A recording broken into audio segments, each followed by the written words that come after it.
On est donc avec notre collaborateur sportif, Luc Boudreau. Comment ça va aujourd'hui? Ça va bien, François, merci. Écoute, on débute ça avec les Saguenayens. Grosse fin de semaine, en fait, un week-end parfait pour les Sags. Oui, les Saguenayens avaient 2 matchs cette semaine, dont jeudi dernier, étaient les cérémonies, en fait, du 3000e match des Saguenayens de l'histoire de la franchise.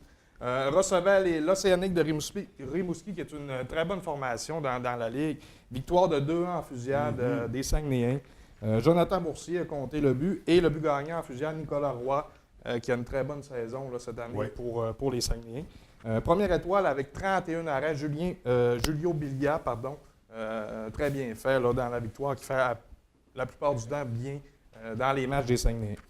Deuxième partie, on visitait le Drakkar de Bécomo au centre Henri-Léonard. Encore une fois, une victoire de 4-3 en prolongation des Saguenayens. Artem Maltsev, Nicolas Roy, 2 buts, dont le but gagnant en prolongation, et Jonathan Boursier ont compté pour les Sags. Petite note en terminant sur les Saguenayens, il manque seulement 1 point pour participer aux séries éliminatoires. Il reste encore quelques matchs, donc on peut dire que c'est dans la poche pour les Saguenayens. On va avoir des séries cette année au Centre Georges Vézina. Donc, enfin, une chose de réglée. Oui. Et là, Il reste, excuse-moi François, il reste 3 matchs. Il y a 3 matchs en fait cette semaine pour les Sags. On visite l'Océanique de Rimouski mardi. On reçoit le Titan de Cadibateurs vendredi au Centre Vézina. Et on visite l'Armada de Blainville-Boisbriand dimanche prochain. Et pour le match de samedi, on aura des billets à faire tirer au courant de la semaine. Donc, soyez attentifs sur nos ondes. Donc, pour la fin de semaine des Sags, c'était comme ça. Du côté des élites, ça s'est bien déroulé également. Là. Ils ont eu des honneurs en fin de semaine. En fait, ils jouaient seulement un match, donc il était le dernier sur la route pour les élites. Visitaient les Estacades de Trois-Rivières. Victoire facile, encore une fois, de 4-0 pour les élites qui sont en pleine confiance avant le début des séries.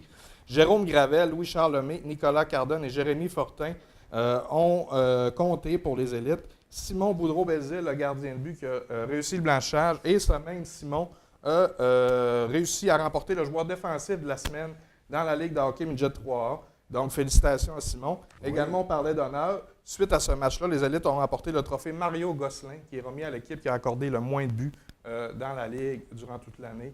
Donc, chapeau aux élites. Petite note également, le gardien de but Olivier Rodrigue, le fils de Sylvain Rodrigue, entraîneur de gardien de but pour les Oilers d'Edmonton.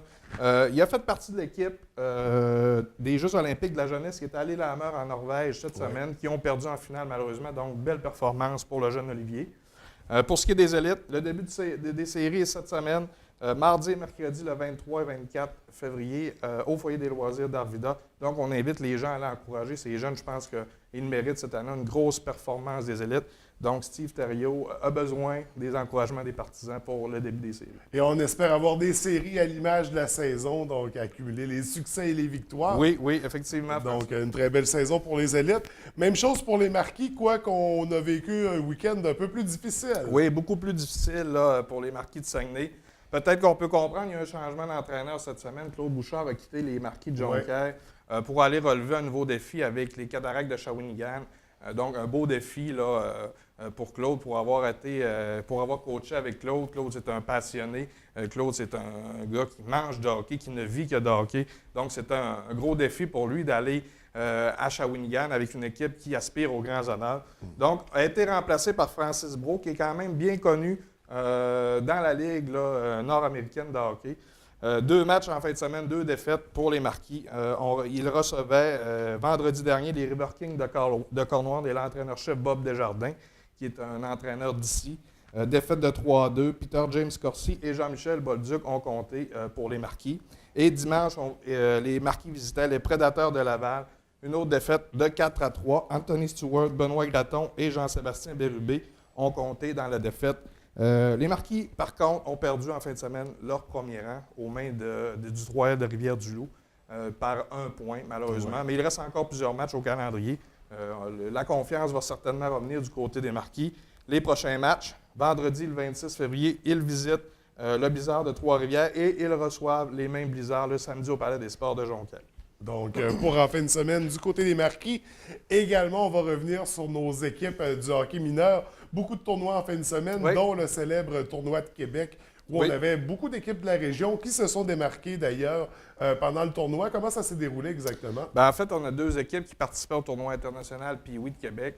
On avait le National Pee-Wee 2C de la baie qui ont fait une excellente performance. Oui. L'entraîneur-chef Charles Duchesne, je pense que tu vas recevoir également cette semaine, qui ont perdu en demi-finale contre les Baroudeurs de la Beauce au compte de 3-2. Donc, c'est une excellente performance. C'est un tournoi, on dit international, avec des bonnes équipes. Donc, pour avoir parlé à des parents que je connais de cette équipe-là, les jeunes ont travaillé très fort.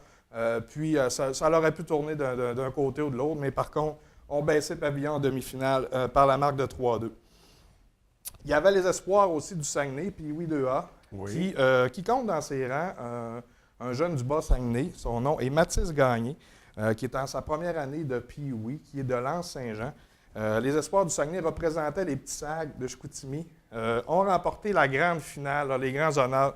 Je pense que c'est une première fois à 22 ou 24 ans là, qu'une équipe de la région remporte. On peut voir les photos également à l'écran. Beaucoup de monde au centre Vidéotron. Les jeunes vont se rappeler de ça toute leur vie. Oui. Ils ont un gain de 3-1 face aux Foreurs de Val-d'Or. Donc, félicitations à ces joueurs-là qui ont remporté les honneurs du plus gros tournoi de hockey Pee-Wee au monde, en fait, ce qu'on dit. Petite note sur un autre tournoi aussi également. Pardon. Il y avait le tournoi Atome Pee-Wee de Mistook, aussi une équipe de la baie qui a bien performé. C'est la Nationale Pee-Wee A qui a remporté les grands honneurs du côté de ce tournoi dans le Pee-Wee A. Donc, félicitations à cette équipe également. Donc, ça va très bien dans le hockey mineur dans la région. On remporte beaucoup de tournois, beaucoup d'événements. Et là, on change complètement de sport. On va se diriger du côté du cheerleading. Oui, il y avait une compétition scolaire au théâtre du palais municipal de la baie en fin de semaine. Plus de 2800 personnes se sont présentées au cours de la journée à cette compétition. Il y avait 45 équipes de primaire et de secondaire.